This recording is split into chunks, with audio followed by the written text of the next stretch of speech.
or even with the water running, this is going to be easier to narrate here than to actually try and voice over everything there.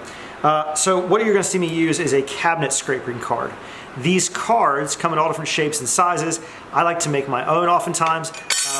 This is a pre-store-bought one. This is one made from an old saw plate that I've used.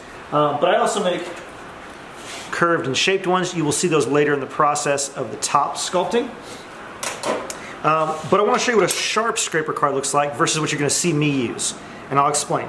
I'm going to use a scraper card to thin down our ribs. Now, because of the species, this crabapple specifically, it's a little denser, but it has a lot of switch grain to it. And even though it's very thin, an iron of a hand plane going across this has the chance of catching or putting tear out into it, which I don't have the room for because these are just over 1 millimeter thick. They're like 1.05, 1.09.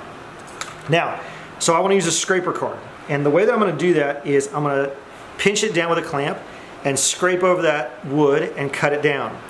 The way our scraper card works is it's the piece of steel. You actually file and sand and polish one edge, or the edge you're going to cut with, and then you'll actually burnish that edge and pull the metal out and burr it over.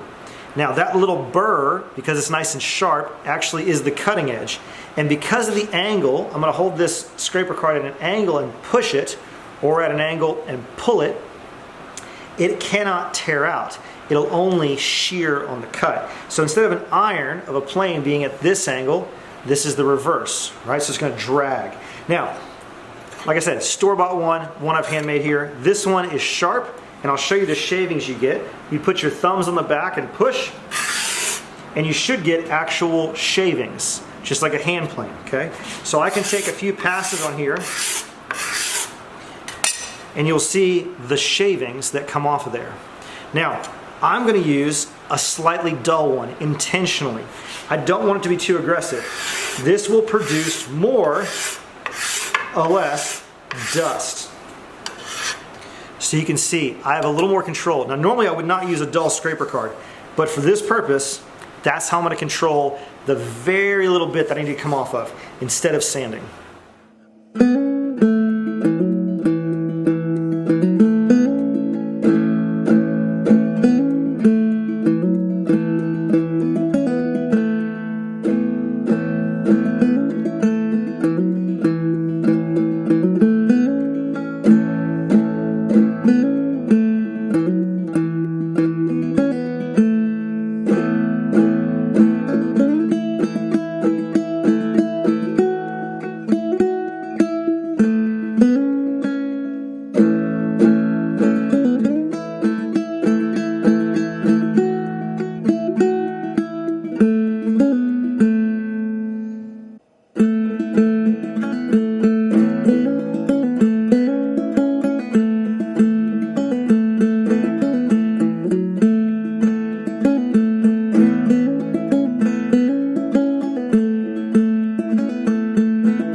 so now that I've got these shortened, what I need to do is I'm going to sculpt the end of this to accept the next rib that comes along.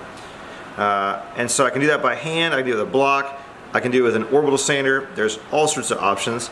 I think I'm actually going to sand it, and only because if I have any other species here, like normally maple or whatever, the grain is quite straight, or at least regular. In this crabapple, some of these areas are kind of squirrely. So yeah, I think we're just going to sand it.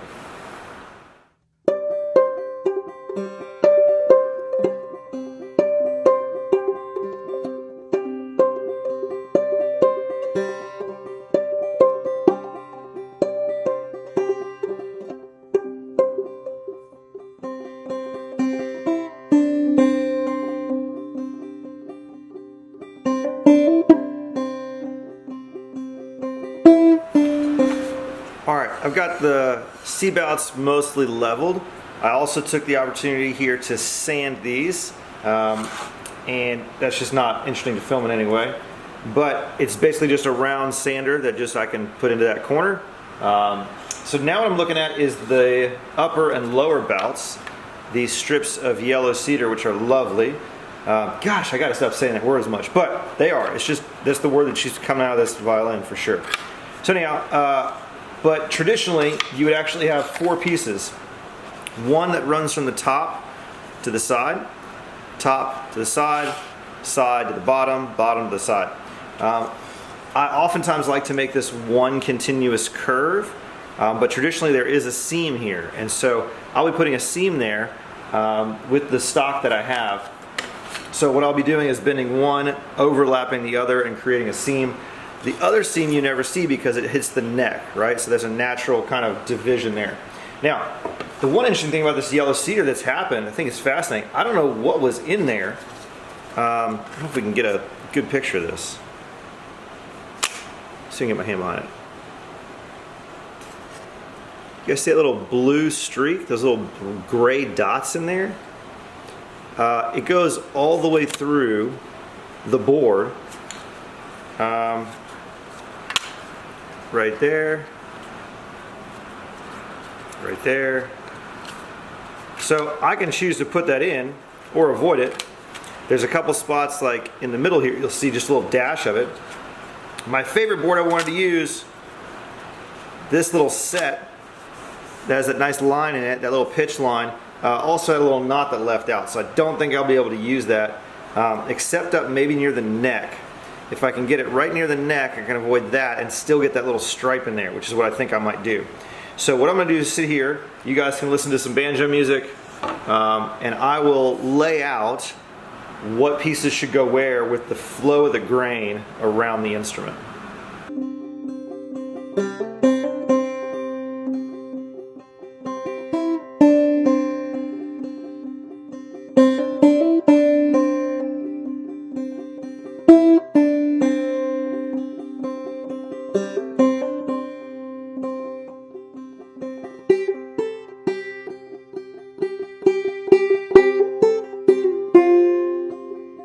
All right, I think I got it. I got one little decision to make, but for the most part, I think I got it.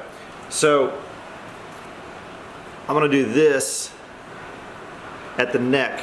It's the book matched pair with that little stripe coming off. So one will go one way, one will go the other. That'll be nice. I'll justify it to where I can get rid of the wood on the top.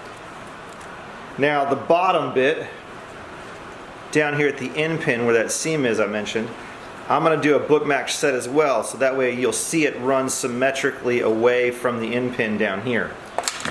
So the choices I have are very subtle, but what I do want is I want the most contrast of this stripe that's in there, because there's this beautiful dark stripe that I'm going to take advantage of.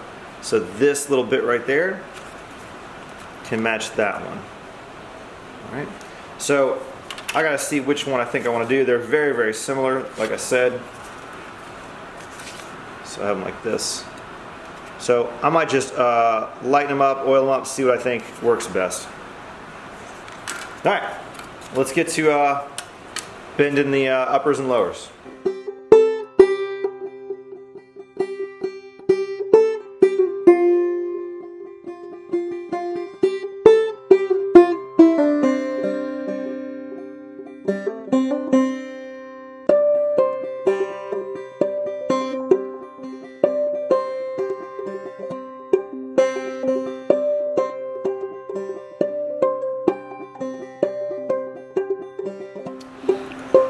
All right, the piece I was so excited about is not gonna work.